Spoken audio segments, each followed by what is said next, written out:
अगला सवाल दीपिका ने पूछा है, सद्गुरु, आपने एक दर्शन में कहा है कि आपको हर किसी से वैसे ही पेश आना चाहिए जैसे आप मुझसे पेश आते हैं।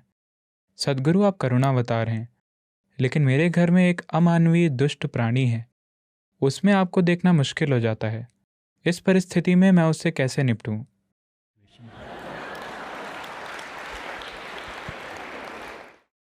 शादी के कितने सालों में यह विकास होता है, या ये एक पतन है? मुझे यकीन है कि एक समय में वो एक शानदार, रोमांटिक, बढ़िया आदमी थे। मैं नहीं जानता कि शादी के कितने सालों में वो एक दुष्ट जीव बन जाते हैं। और आपकी कितनी भूमिका है एक दुष्ट जीव के निर्माण में?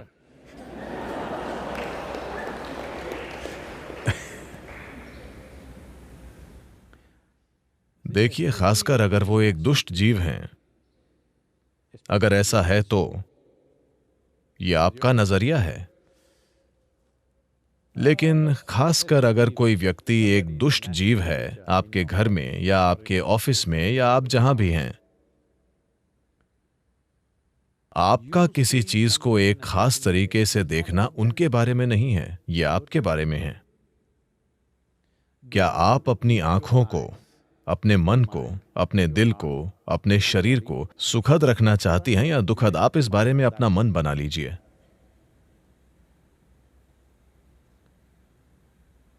अब अगर आप उन्हें देखती हैं, मैंने कहा कि उस दुष्ट जीव को भी आप कृपया ऐसे देखें जैसे कि वो मैं हूं। मैं आपसे ये नहीं कह रहा हूं कि आपको उसकी शिक्षाओं को सुनना है या उससे नए अभ्यास सीखने हैं। नहीं, मैं कह रहा हूं कि अगर आपने मुझे देखा है आदर, भक्ति, प्रेम, स्नेह के भाव के साथ, जो भी आपकी भावना है, अगर आपके पास वो है तो कृपया हर चीज को उसी से देखिए। क्योंकि मैं बस ये कह रहा हूं कि आपके पास एक शरीर है, आपके पास एक मन है, आपके पास भावना है, ऊर्जा है। हम अभी आपकी भावनाओं के बारे में बात कर रहे हैं। अगर आप भावनाओं की मधुरता के एक खास स्तर तक पहुंचते हैं अपने जीवन के किसी पल में, या तो अपने प्यार के कारण या भक्ति या करुणा या किसी भी वजह से आप मधुरता के एक खास स्तर तक पहुंचते हैं, यह आपके जीवन में एक ऊंचा मुकाम है। अब आपको उससे वापस नहीं आना चाहिए, आपको ये देखना चाहिए कि उससे आगे कैसे जाएं। मैं कह रहा हूं कि जो भी आपकी सबसे ऊंची या सबसे मधुर या सबसे शानदार भावना थी, उसे आधार रेखा बना दीजिए। आप वहां से वापस क्यों आ रहे हैं? अगर आपने वैसी भावना का अनुभव नहीं किया होता, तब मैं आपसे क्या कहता? आपने अपने जीवन में कौन सी सबसे मधुर भावना महसूस की है? मेरा बच्चा। ठीक है, हर किसी को अपने बच्चे की तरह देखिए। हमने आपको ये एक समय पर कहा था, फिर मैंने देखा आप यहां बैठे आनंद और प्रेम के आंसू अपनी आंखों से बह रहे थे। फिर मैंने कहा हर किसी को उसी तरह देखिए जैसे आप अभी मुझे देख रहे हैं, क्योंकि ये आपकी आंखों को, आपके मन को, आपके दिल को, आपके शरीर को और आपके जीव को मधुर और शानदार बना देगा। ये उनके बारे में नहीं है, खासकर अगर वो मुश्किल दे रहे हैं। फिर आपको अच्छी ट्रेनिंग मिल रही है। अगर आप नर्क जाते हैं तो भी आप अच्छे से रहेंगे।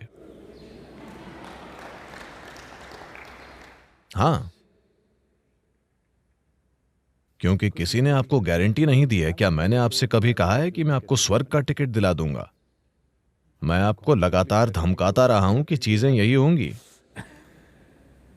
तो आपको समझना होगा कि यह आपके रूपांतरण के बारे में है। आपके साथ समस्या यह है कि चूंकि आपने वो क्या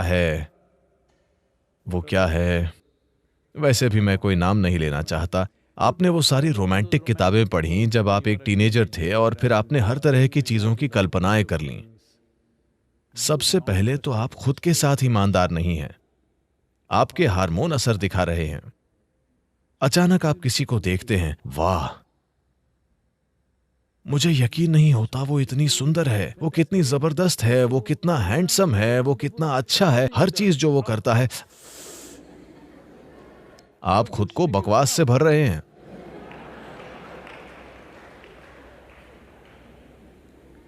नहीं नहीं, वे चाहे जो भी करें, आप खुद को सुंदर बनाइए।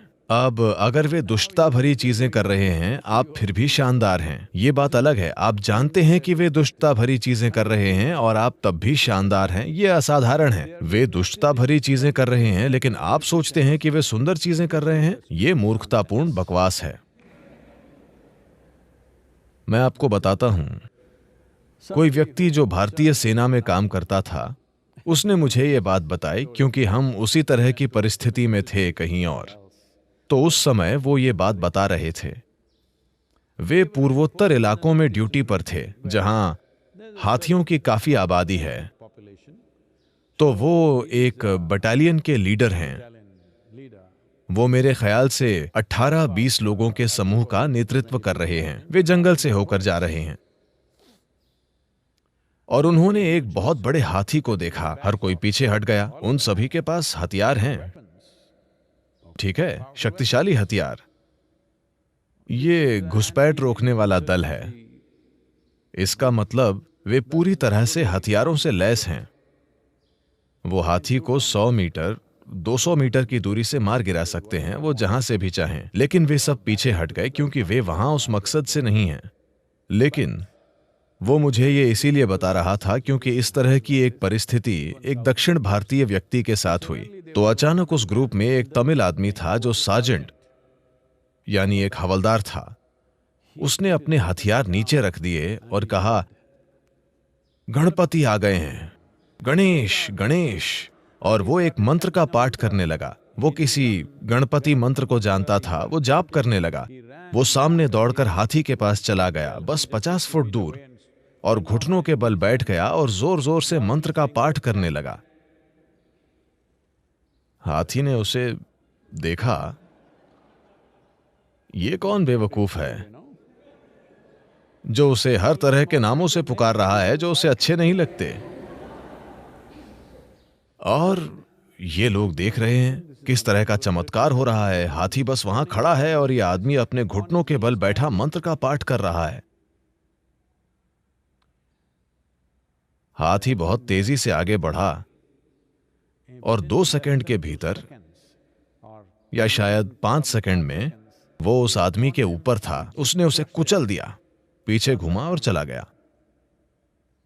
ये लोग भौचक्के रह गए और वे उसे बस कुचले जाते देखते रह गए।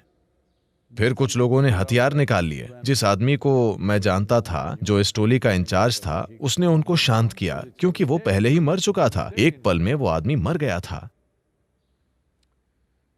मैं आपसे ये इसीलिए कह रहा हूं कि हाथी आपके साथ, जंगली हाथी आपके साथ अच्छी चीजें नहीं करेगा बस इसलिए क्योंकि आप उसे भगवान कहते हैं, आप उसे गणपति कहते हैं और उसकी पूजा करने की कोशिश करते हैं। वो नहीं करेगा, वो वही करेगा जो उसे करना है। इसी तरह आपके घर में जो प्राणी है,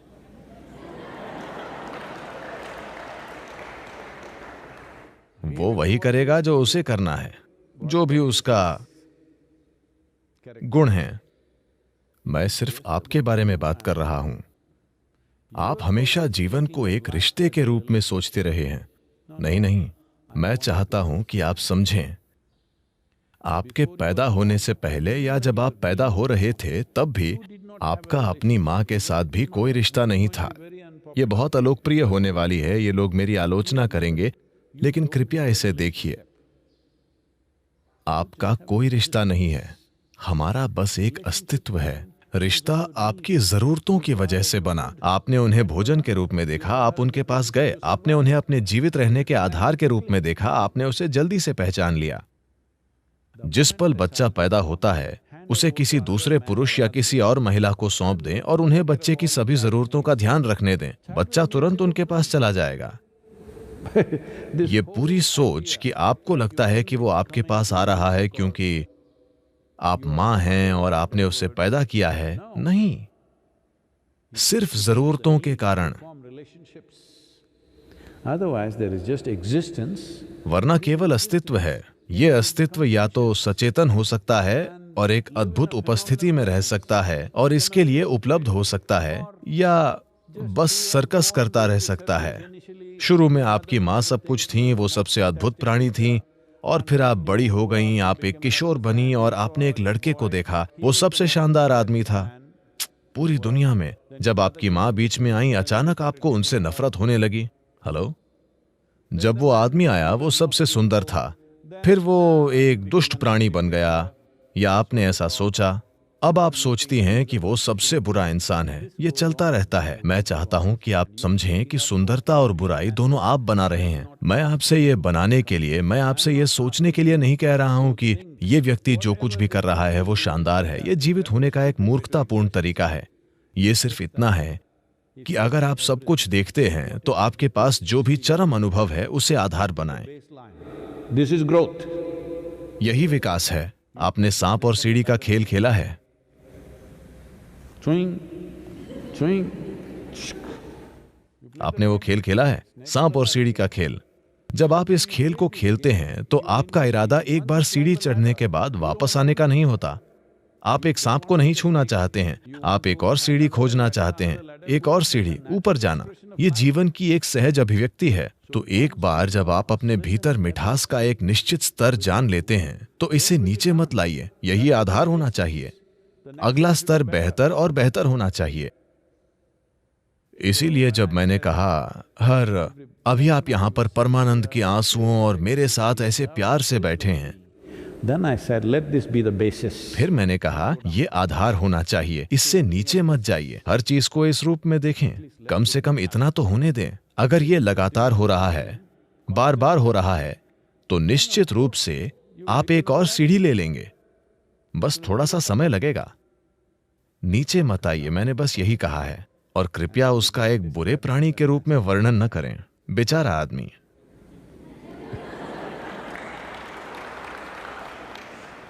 This happened. ये हुआ। मुझे लगता है कि मैं आपको बता चुका हूं। हो सकता है कि इन दिनों में से पहले मैं आपको बता चुका हूं, मुझे याद नहीं है, लेकिन मुझे इसे फिर से बताना चाहिए। शंकरन पिल्लई ने सोचा कि उसकी पत्नी का चक्कर चल रहा है। उसने एक जासूस को काम पर रखा। मैं इसे जल्दी जल्दी कह रहा हूं, सिर्फ आपको याद दिलाने के लिए। उसने कहा, मुझे उसके खिलाफ सबूत चाहिए। तो जासूस घर के बाहर इंतजार कर रहा था। उसकी पत्नी घर से बाहर निकली, उसने उसका पीछा किया तो वो एक पार्क के पास गाड़ी पार्क करके अंदर चली गई। एक आदमी बेंच पर बैठा था। जैसे ही उसने इसे देखा, वो दौड़ता हुआ आया। वो दौड़ते हुए गई। वे एक दूसरे से गले मिले, हाथ पकड़े और बेंच पर बैठकर हंसी खुशी बातें करते रहे।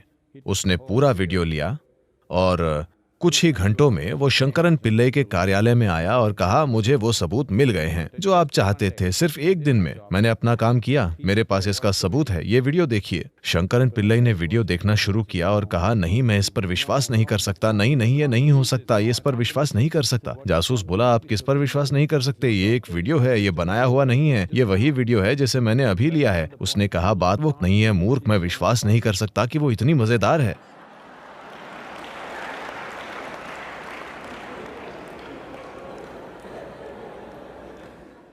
इसलिए After 15 days is over, 15 दिनों के बाद जब आदमी कहीं दूर चला जाता है तो आप देखेंगे कि वो कितना मजेदार था। खुद के साथ ऐसा मत कीजिए।